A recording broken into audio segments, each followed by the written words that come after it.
Jeff, just how has the process changed for you when you bring in a whole new offensive staff and you got different ideas, different people having different input? Like, how does that change the scouting process?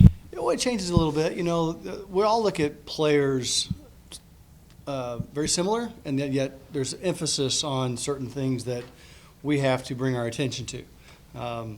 So that emphasis is important to our new staff. It's certainly important to us in terms of the details that we're looking for in certain athletic skill sets and things like that. So that's changed a little bit from, the last couple of years here, obviously the last 9 years here.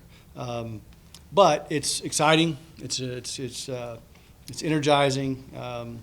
The new staff has given me great detail of what they're looking for in terms of the athletic skill sets, some of the tangible qualities, and just different emphasis at different positions. And so that's exciting for me because that's what we do. You give me details and we'll try to go out and find it. So that's really the only change. Their offensive staff has a ton of things on their plate. They're all basically new. They've got a but playbook to put together. They've got free agency coming up down the pike. We got the draft, so they got a lot on their plate, but they've been fantastic. Anything kind of stand out about this particular class when you're looking at it? I think it might be the last of the COVID classes, so. Nothing really stands out. I mean, it's a good group of offensive skill, really good group of offensive line. The highs, the depth at most positions are kind of the same, and the lack of depth are kind of the same. Defensive linemen, there's only so many big men that run sub-5 flat, in the planet, and we're looking for them. And that hadn't really changed, but it's a good group. We're trying to weed through all the information that we get at this time of the year. Looking forward to the on-field workouts, but thoroughly enjoyed the interviews thus far. We had a big group this morning. We have a big group tonight.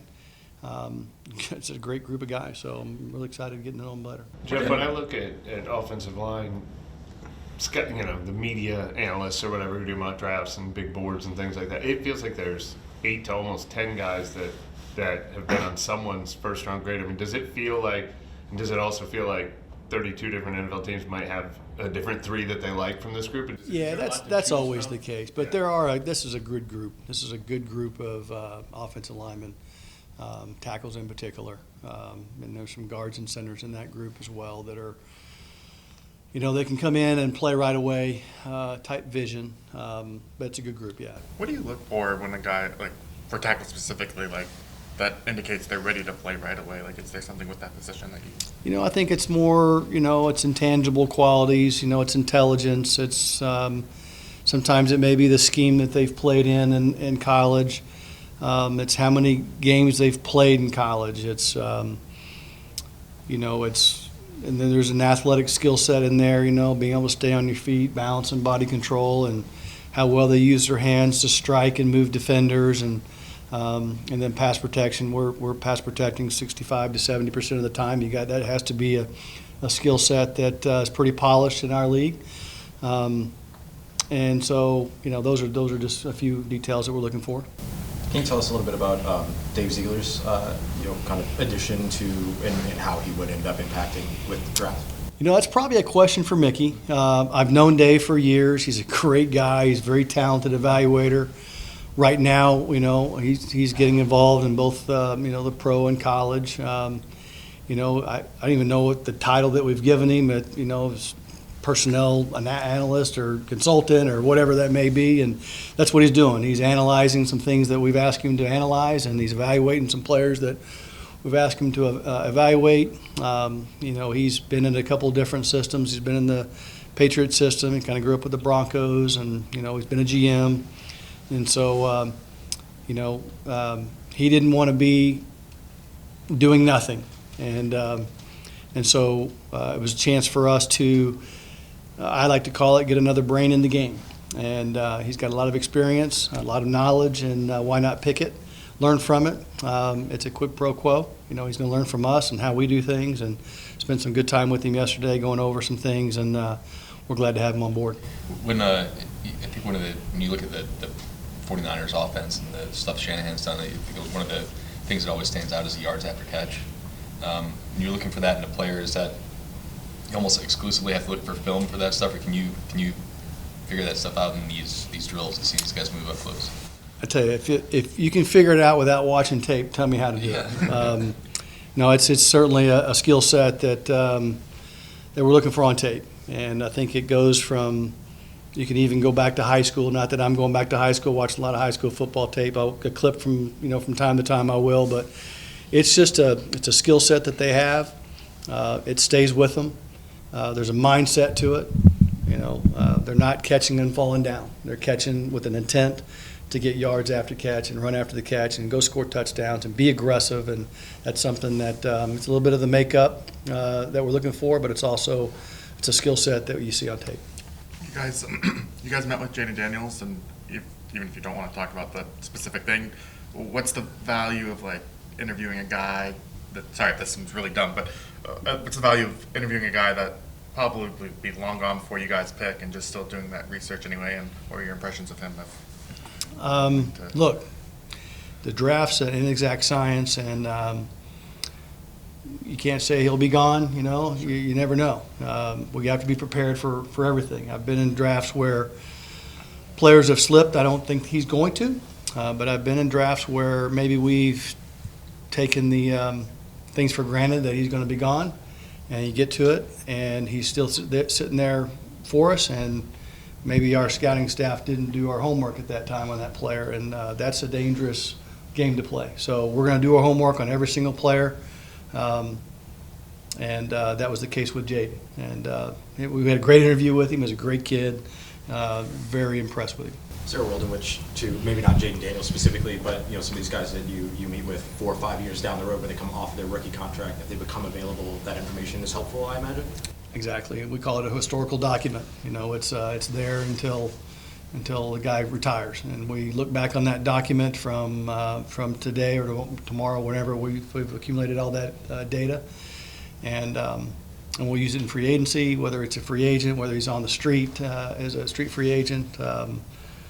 Whatever case, we look back in these documents, and because we don't really call around to teams during free agency because you don't know if they want to keep them, so we have to look back at this, and players mature over time, and so you have to take that with a grain of salt sometimes. But yeah, it's a historical document. We look back on it quite frequently.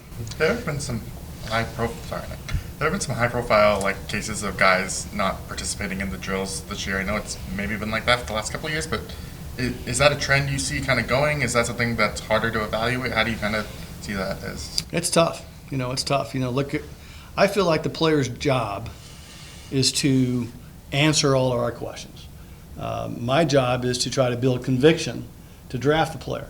And so when a player doesn't interview or doesn't do a medical or doesn't do a workout, those are questions that we have. And when I got questions on a player that doesn't do this, that, or the other, then I'm probably going to pass on that player and go with the player that has answered all those questions because I got conviction. It's no different than any of you guys making a decision. You're going to make a decision based on as educated and as convicted as you can on the information that you have. And so when a player doesn't work out, I feel like it hurts our ability to build that strong conviction to make a really sound decision. And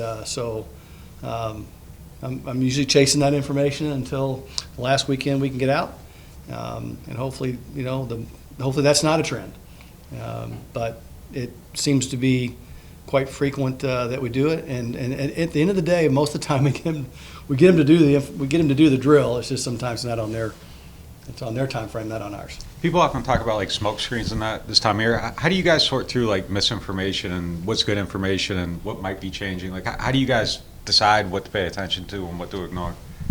Well, look, it's our job to get the information ourselves. It's not our job to listen to rumors and innuendos and social media stuff. It's our job to make sure that we have the answers that we have to all the questions that we get, and make our own decisions on that information. So, is there smoke screen out there? Sure, but it's our job to understand exactly what we need to do to make a educated decision.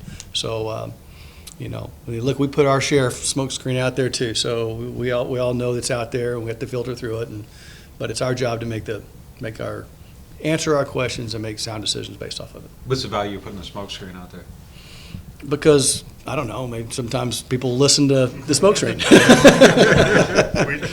We talked at the Senior Bowl of like adapting kind of the vision of now Clint, but what does that kind of look like on a week like this, where you're maybe keeping him in mind of types of players? Like, how does that kind of unfold?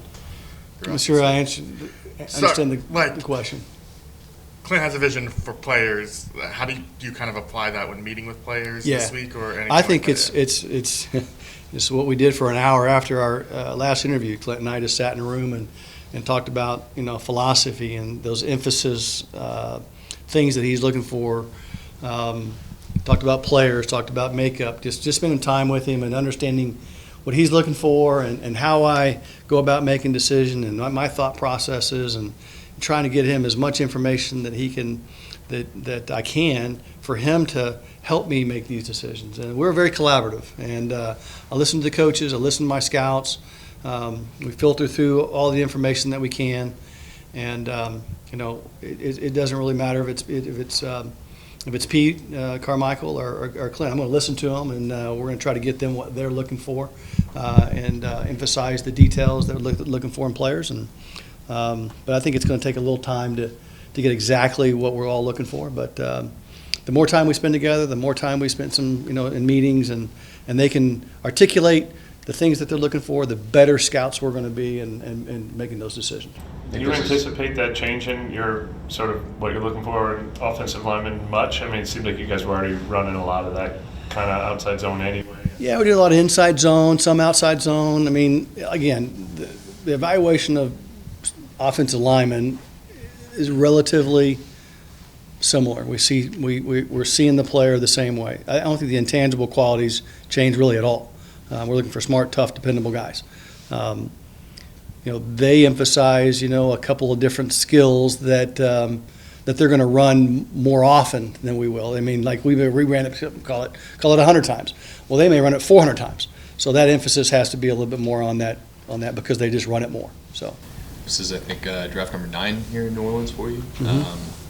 How at all has your process kind of evolved over that time?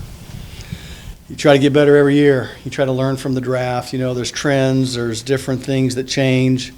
We're constantly updating our prototypes, we're constantly updating our thresholds. We're trying to understand where you find players, where you can get inexpensive players in terms of resources to the draft, in free agency. But the process of cutting down the board and the makeup that we're looking for, the demeanor and the toughness, all those things, they stay the same for the most part. You just have to keep learning because the game's changing. We have to change along with college because college is giving us our farm network. And so if they're not giving us fullbacks, they're not giving us wide tight ends, and they're not giving us, 3-down running backs, we have to change with that, and we have. They're giving us more athletic quarterbacks. We have to change with that. We're getting less pocket passers. So we have to change, our mindset and how we utilize those players. And so that's how I've evolved, at least I've tried to evolve. Yeah. You got some more guys winning scouting awards. It seems to be something that happens every year here for you guys. Just why has your staff been so successful? Is just a scouting group? Look, we have great guys, and they work their tail off. I guess one of the great compliments you can give to a scout is they're grinders, and they just go out there, they do their job, they're visible, they're aggressive in getting the information that they need to be. They're on time, they're very dependable, and I'm just really super proud of the guys that get acknowledged. In that, Casey Talley and Justin Matthews on our pro side. I mean, that's a hard award to win because, pro scouts don't get seen on the road like on a daily basis. They get seen as an advanced scout, and for Justin to make his mark in the scouting community about a pro scout and how well he does, and that tells you something. It's not a popularity contest. That's not what it is. It's they're getting.